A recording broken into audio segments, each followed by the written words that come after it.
Yang sakit tidak bisa berdiri, duduk. Bagaimana tidak bisa berdiri? Hana mampu ida.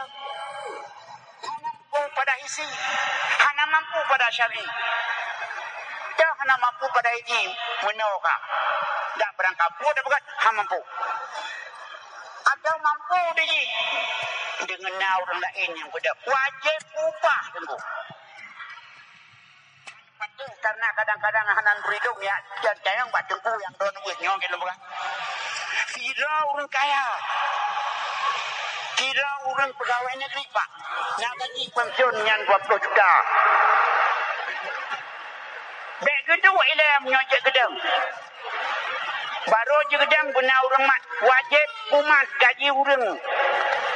Itu tukang beca. Beca kena tak jopan. Mari baik tim dan tak tuan semayang. Baik dah tu nyohana. Kerja para patkah gede. Lencak kursi itu kata ringgit. Mangga balung.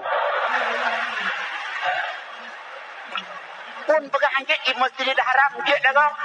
Benupo ibadat di Masjidil Haram. Di Masjidil Haram sedang sujud dia menyusui anaknya.